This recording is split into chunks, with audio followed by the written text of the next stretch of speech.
Robert Roy.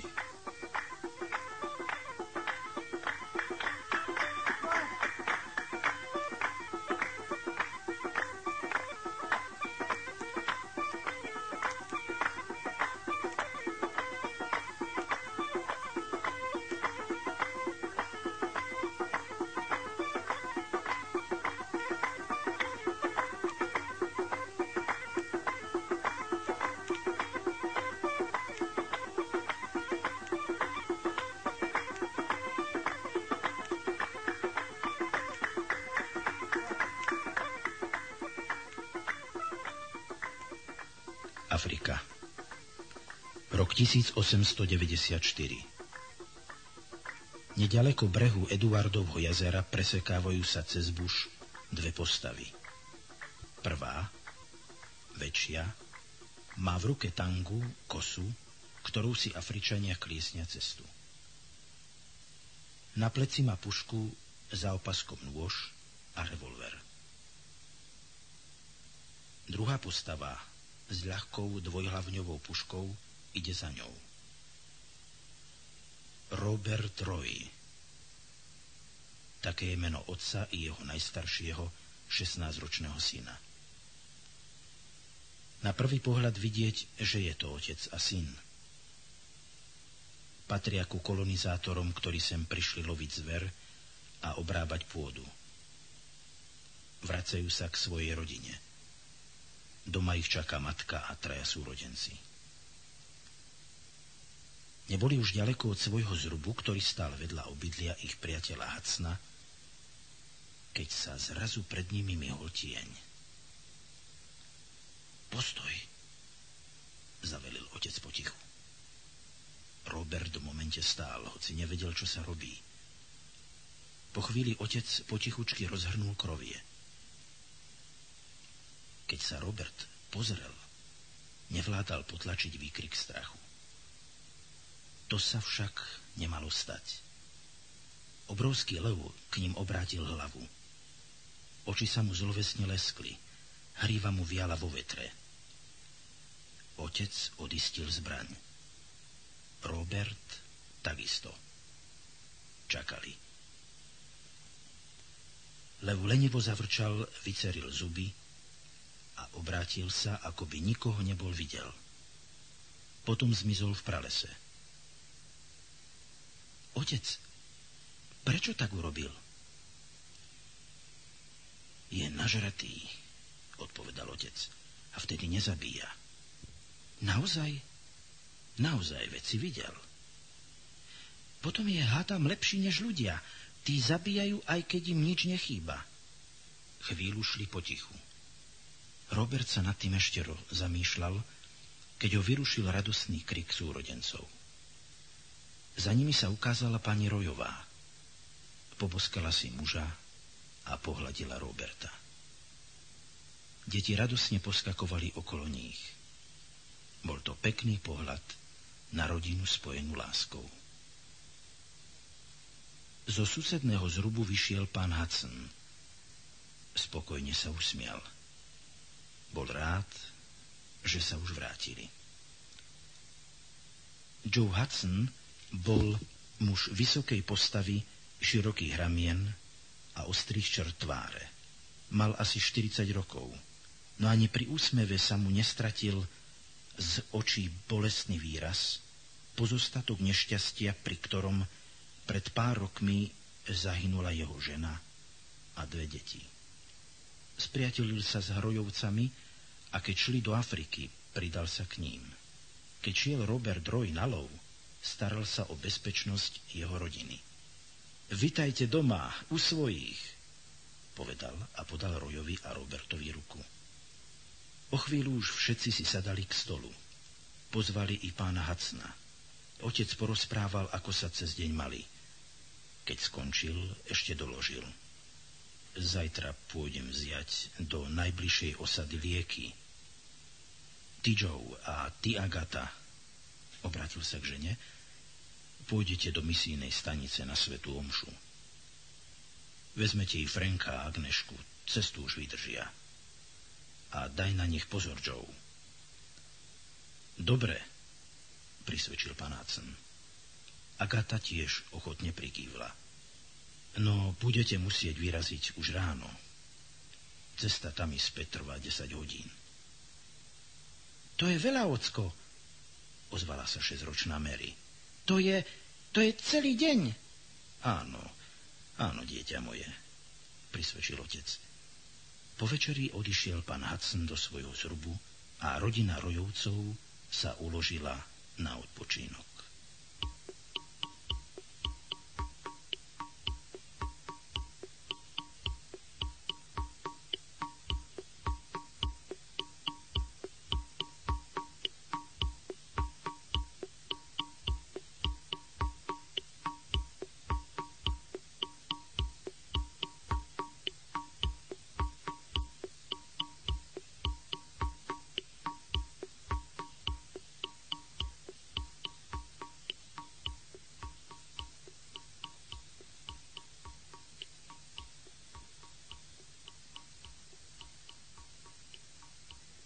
Ráno spravili tak, ako povedal otec. Pani Rojová, Joe Hudson, Frank a Agneška sa rozlúčili a odišli. O 10:00 sa ozval otec. Deti, už idem aj ja. Prídem asi o 2 hodiny. Nevychádzajte zo zrubu. Robert, ty si starší. Daj pozor. Po okolí sa potuluje kmeň ukambov. Sú síce zbabelí, ale i diví. Do zrubu sa neodvážia. Vonku by vás však mohli veľmi ľahko chytiť. Buďte len vo vnútri. S Bohom. S Bohom, ozvali sa súčasne obidva hlasy. Potom ešte pozerali za otcom z okna, až kým im nezmiezol z očí. Robert, čo budeme robiť? Spýtala sa Mary. Najskôr to, čo povedal otec. Potom sa nejako zahráme. Poupratovali zrub a pustili sa do hry. Veľmi by sme potrebovali tam tú malú stoličku, povedala po chvíli Mary, pozerajúc z okna. Máš pravdu, ale dobre vie, že otec zakázali zvon. Nemusí vedieť, vymýšľala Mary. Vrátime ju späť skôr, ako príde. Nie, von nepôjdeme, rozhodoval Robert. Bojíš sa? Posmievala sa Mary. Vôbec sa nebojím, ozval sa hrdo Robert. Ale keby sa hneď nič nestalo, aj tak nepôjdem. Otec zakázal. Zakázal byť vonku ale len tak vybehnúť to môžeme. To je len 10 metrov. Robert sa dal presvedčiť. Už chcel odomknúť dvere, keď nedaleko zareval lev. Spomenul si na to, čo mu včera o levovi hovoril otec. Preto povedal, nie, nejdem a dosť. Ako chceš, to je tvoja vec, šomrala Mary. Prešla chvíľa. Mary začala znova. Lev je už dávno preč. Choď.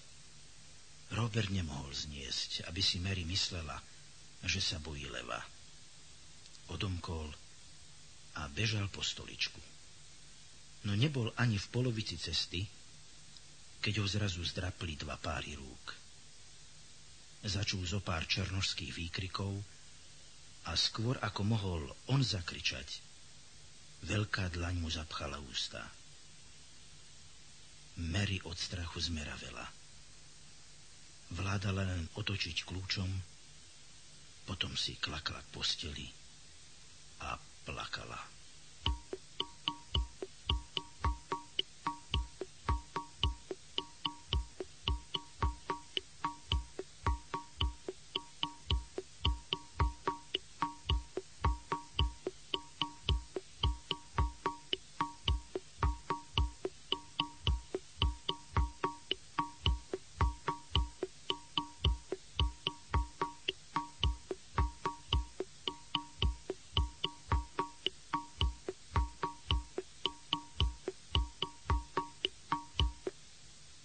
Tlupa Černochov s Robertom zmizla v pralese.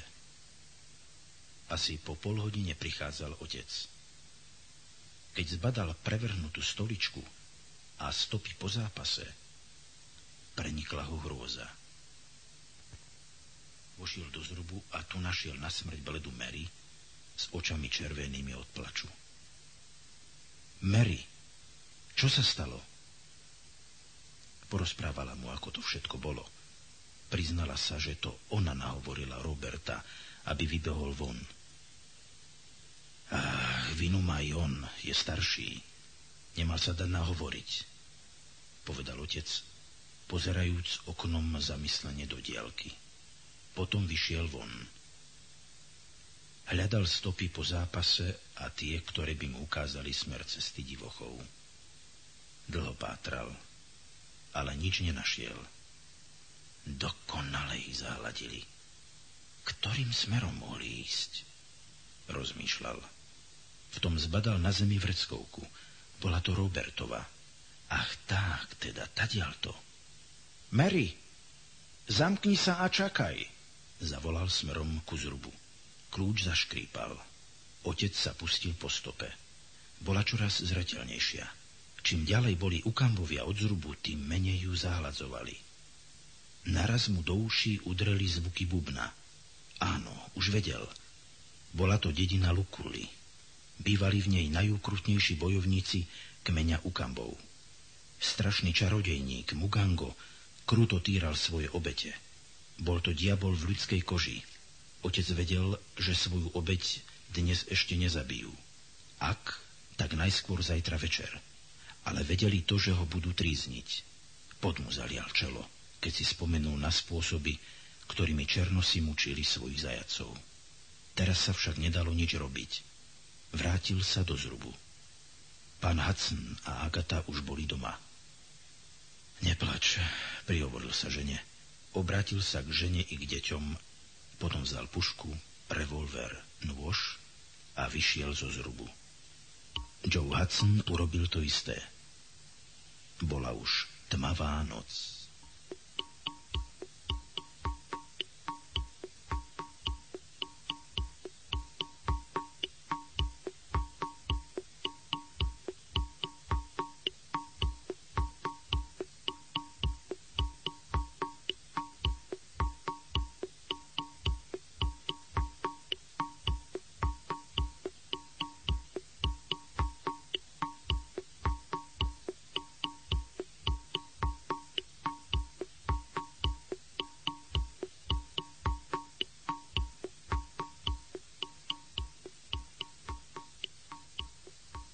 Kráčať nočným pralesom je, hádam, jedna z najnebezpečnejších vecí na svete a urobiť to len tak pre nič za nič by bolo samovraždou. Ale Robert Roy a Joe Hudson na to teraz nedbali. Hnala ich láska k synovi, k Robertovi, ktorý možno veľmi trpel. Pre lásku nie je ťažko obetovať aj život. Šťastlivo sa dostali k dedine. Bola ponorená do tmy.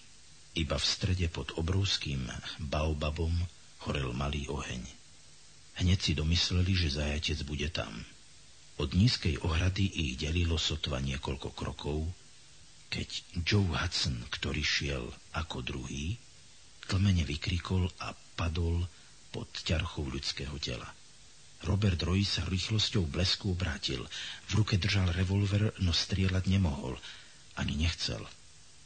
Skočil na zápasiacich mužov a rukoveťou udrel obrovského černocha do slúch. Ten ticho zachrčal a padol na zem. Zviazali ho a zapchali mu ústa. Dobre, že sme dvaja, vydralo sa Joeovi z úst. Sám by som ho nebol zvládol. Bdejú, všade majú oči, ticho odpovedal Robert a pomáhal priateľovi vstať. Nie si ranený, Joe? Nie. Vďaka Bohu. Potichu obišli celú dedinu. Nikde ani nohy. Teraz ich čakala najťažšia práca. Ísť do stredu k stromu a oslobodiť odtiaľ chlapca. Len ako to urobiť? Otec Robert navrhol takýto plán. Ty, Joe, Vylezieš na strom. Dám ti svoju pušku aj revolver. Mne by iba zavadzali a buď pripravený. Ja sa budem plaziť k ohňu. Ak nás náhodou zbadajú, budeš mňa a Roberta kryť. Ísť do dediny, to je to isté ako liesť levovi do pažeráka, vystrihal pán Hudson.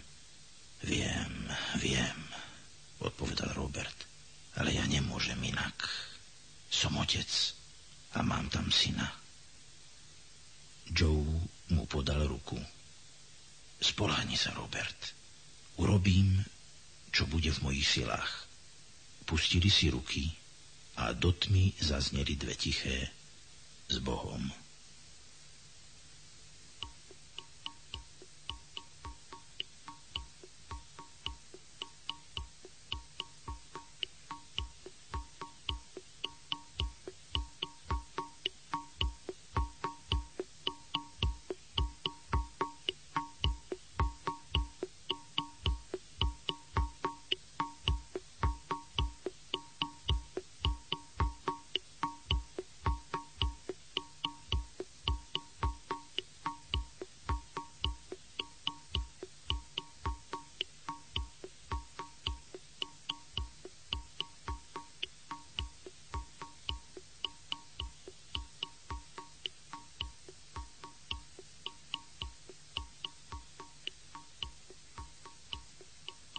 Odtedy, čo Roberta chytili, uplynuli asi 4 hodiny. Doviedli ho do dediny Lucully a tu ho priviazali k stromu. V duši sa mu ozývali výčitky. Prečo som neposlúchol? Nemal som sa dať sestrou nahovoriť. Mal som byť rozumnejší. Černosí hádzali po ňom krvilačné pohľady. Naraz si pred ním zastal čarodejník Mugango. Okolo v polkruhu stáli ostatní. Bledá tvár je našim zajacom, predsedil cez zuby Mugango. A od nás sa ešte živý nikto nedostal. Pozri, a ukázal rukou hore na korunu stromu, ku ktorému bol Robert priviazaný. Chlapec pozrel hore a striasol sa. Až teraz badal, kde je to vlastne pripútaný. Celý strom od vrchu až dole bol ovešaný kostiami. Tak budeš visieť aj ty. A tu máš na začiatok. Udrel Roberta po tvári. To bol povel aj pre ostatných Ukambov. Vrhli sa na neho, trhali a bili ho, až bol samá modrina. Potom odišli. Bože môj, vzdychol si malý zajatec. Robert vedel, že otec a pán Hudson ho budú hľadať. Vedel, že ho budú chcieť oslobodiť. Ale i to vedel, že je to veľmi nebezpečné. Môžu ich chytiť a zabijú ich ako jeho. Čo bude s mamou a so súrodencami? Keď si predstavil, čo bude s nimi, prebehol mu po chrbte mráz. Buď ich roztrhajú šelmy, alebo ich chytia Ukambovia. A to všetko len pre jeho neposlušnosť. Nie len sebe uškodil, ale aj svojim najbližším. A v tej chvíli by bol radšej, keby ho otec nechal tak a ani sa nepokúšal oslobodiť ho. Keby tak k nemu mohol bežať. Ale nemôže, nedá sa. Ako? Veď je priviazaný. Bolo mu teraz veľmi ľúto, že neposlúchol. Len toho sa bál, že začuje kričať stráže a uvidí, ako privádzajú otca i pána Hudsona. Kým Robert takto rozmýšľal, Ukambovia sa uložili na odpočinok a tvrdo zaspali. Aj ten, ktorý ho mal strážiť, podriemkával. Veď kto by sa odvážil do stredu dediny? A keby sa ich niekto blížil, pri ceste stojí strážca a ten by ho zneškodnil, myslel si Černoch. No nevedel, že ten, na ktorého sa spoliehal, už leží zviazaný so zapchatými ústami. Bolo asi okolo polnoci, keď spoza stromu, o ktorý bol Robert priviazaný, vyskočil otec. Robert skoro vykrikol od radosti, ale včas sa ovládol. Otec rýchlosťou leoparda skočil na nič netušiaceho strážcu. Úder do slúch a Černoch zostal ležať v bezvedomí. Pár rezov nožom a Robert bol voľný. Pustil sa celou silou bežať za otcom. Nedbal na bolesť. Videl len otca. Boli už na kraji tábora, keď sa za nimi ozval hlas. Stojte! Obaja hneď stojte! Bol to Mugango. Chlapec od strachu takmer zdrevenel. A už aj letel Mugango už o štep a určite by bol Roberta zasiahol, keby ho o zlomok sekundy skôr nebol otec strhol k zemi. Celá dedina bola na nohách. Krik zobudil všetkých. Ukambovia povyskakovali a hnali sa za utečencami.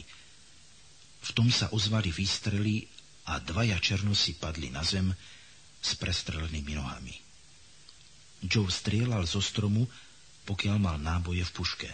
Potom skočil na zem, odbehol niekoľko metrov a spustil palbu z revolverov. Zasa kúsok odbehol a zasa strieľal.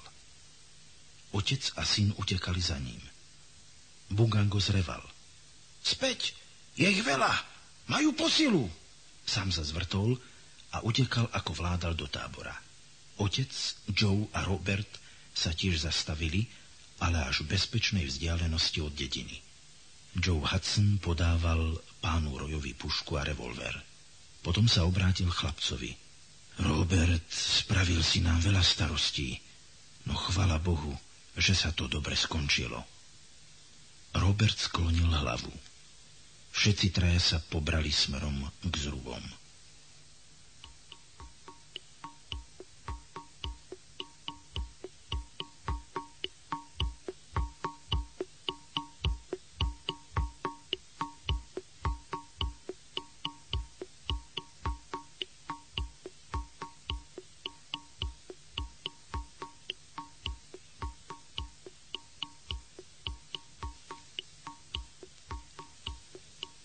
Ukambovia ešte tej noci zbalili tábor a otiahli na iné lovištia. Mali strach pred nepriateľmi, ktorí mohli zabíjať i na diaľku. Sám Mugango bol ranený na ruke. Tých, ktorí mali rany na nohách, niesli. Zabitý nebol nik. Keď prišiel otec, Joe a Robert domov, mama vyskočila a vyobímala Roberta. Otec jej doviedol syna. A teraz si choďte oddychnúť. Každému podal ruku. Robertovi a malej Mary ju podržal trošku dlhšie a zahľadil sa im do očí, ako by od nich ešte niečo čakal. No tí iba sklopili zrak a pobrali sa za ostatnými. Obaja si ľahli, každý vo svojej izbe.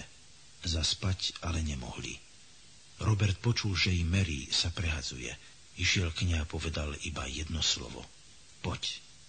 Hneď vstala a onedlho sa ozvalo tiché zaklopanie na dvere izby, kde sa ešte rozprával otec s mamou a pánom Hudsonom. Oči všetkých troch sa obrátili ku dverám. Tie sa odchýlili a skoro súčasne sa ozvalo. Otec, mama, ujo Hudson, odpuste. Otec vstal a pohnutým hlasom povedal. Deti. Potom si odkašľal. Na druhý deň bol som sa pozrieť pri tábore Ukambov, oznámil otcovi pán Hudson. Otiahli. Dostali strach. Ach, odtiahli, prikývol otec. Ale nie navždy.